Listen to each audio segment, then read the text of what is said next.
महाराष्ट्रातील जुन्नर तालुका हा पर्यटन तालुका असून या तालुक्यात लेण्याद्री, ओझर, नाणेघाट, दाऱ्याघाट, चावण किल्ला, हडसर किल्ला व विविध बौद्धकालीन लेण्या आहेत।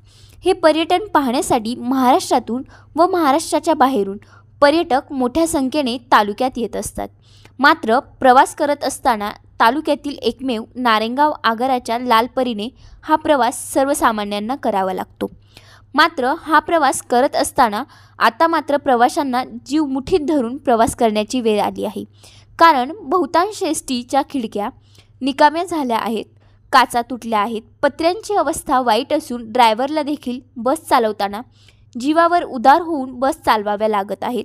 कारण बस सुरू असताना या बस अक्षरशः हेलकावे खात असतात व यामुळे संपूर्ण साठा पुढे मागे होत असतो।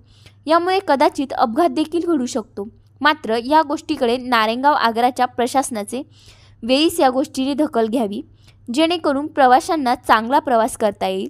ग्रामीण भागातील पश्चिम पट्ट्यातील ही दयनीय अवस्था असून प्रशासनाने या गोष्टीची दखल घेऊन वेळीच चांगल्या बसेस या भागात पाठवाव्यात, जेणेकरून कुठल्याही प्रकारची दुर्घटना होणार नाही, अशी मागणी ग्रामीण भागातील प्रवासी व नागरिक करत आहेत। उद्याचा शिलेदार न्यूज नेटवर्क जुन्नर। राज्य परिवहन मंडळाने त्याची काळजी घेतली पाहिजे। बरोबर आहे। जर समजा आपण समजा एसटी महामंडळासाठी जर प्रवास सुखाचा सोयीस्कर आहे, जर समजा आता ही एसटी बस समजा आता पावसाळ्यात आली, ही काय मला नाही वाटत महिना 2 महिने नीट होईल। बरोबर। समजा पाऊस जर आला तर सगळं पाणी सीटवरती गळणं म्हणजे इथंच नाही, अधिक दुसऱ्या एसट्यांचा प्रवास असाच आहे। समजा पाणी जर गळलं तर सीटला उठून तिकडे बसावं लागतं। बरोबर आहे। किंवा काय वेळेला बाहेरून एसटी चांगली दिसते, आतमधून डागा हलती। म्हणजे जर समजा आपलं एसटी महामंडळ एवढं जर गरीब जर असेल तर एसटी महामंडळाने ज्या काही स्कीम केल्यात महिलांना वगैरे अर्ध तिकीट त्या बंद केले पाहिजे। कुठल्या महिलेजवळ 50 आणि 100 रुपये ना मला सांगावं, जर क्यू करावीच वाटते। जर समजा आपण अशाच जर समजा याच्यामध्ये कचाट्यामध्ये भेटत असेल म्हणजे अडचणीच्या, तर आपण कुठेतरी 2 पैसे कमवलेच पाहिजे, हा माणसांचा विचार। एसटी महामंडळाने सुद्धा या स्कीम बंद केल्या पाहिजे। का बंद केलं, माझं वैयक्तिक असं मध्ये का बंद केलं पाहिजे?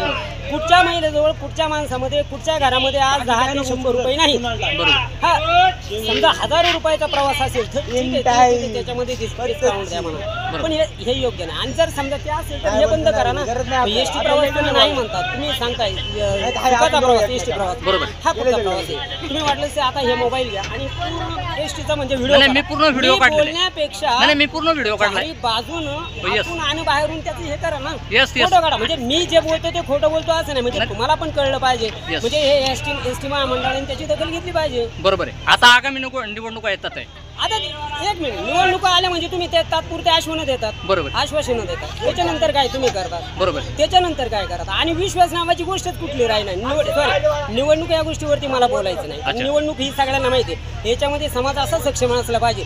समजा ते जर झालं नाही तर ते करून घेणारा समाज तयार झाला पाहिजे। निवडणुकीला आले तुम्हाला थोडंफार झाले, तुम्ही त्यांच्यासारखे आज झाले, उद्या काय? असं समाजाने जागृत राहिलं पाहिजे, समाजाने हे करून घेतलं पाहिजे काय गोष्टीचे। म्हणजे वैयक्तिक मी बोलणार आहे, पाठीमागचे पण बोलणार आहेत, पण त्यांना असं वाटत नाही आपण काय बोलू, काय होतं काय, जे काय गोष्टी सत्य त्या बोललेच पाहिजे। तुम्हाला काय म्हणायचं आहे गोष्टी? यस, बरोबर आहे, तुमचं बरोबर आहे। परंतु आता हा जो प्रवास आहे, आता तुम्ही सुखाचा प्रवास बोलला, एसटी म्हणजे त्याच गावाला नाही, ही एसटी परत दुसऱ्या गावाला जाणार, त्या गावाला जाणार, प्रवासी कोण बोलत नाही, बरोबर का बोलत नाही? चला आहे तेवढी सोय, चला ते येतं ते म्हणून लोक गप्प बसतात।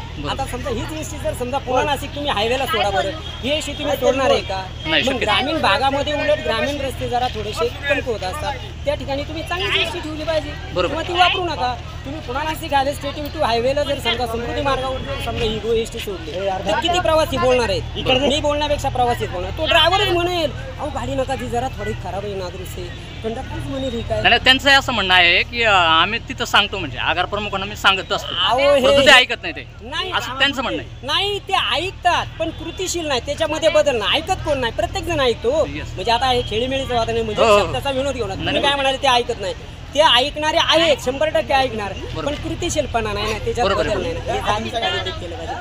सॉरी, याच्यातून म्हणजे माझा कोणाला मन दुखावण्याचा किंवा तुम्ही चुकीचे बोलताय, तुम्ही चुकीचं करताय असा माझ्यामध्ये त्याच्यामध्ये थोडाही विचार नाही, फक्त व्यवस्थित असलं पाहिजे एवढंच मला म्हणायचं। बरोबर, बाकी सॉरी फॉर काय चुकलं असेल तर माफ करा, जेवढं चांगलं आहे तेवढं घ्या।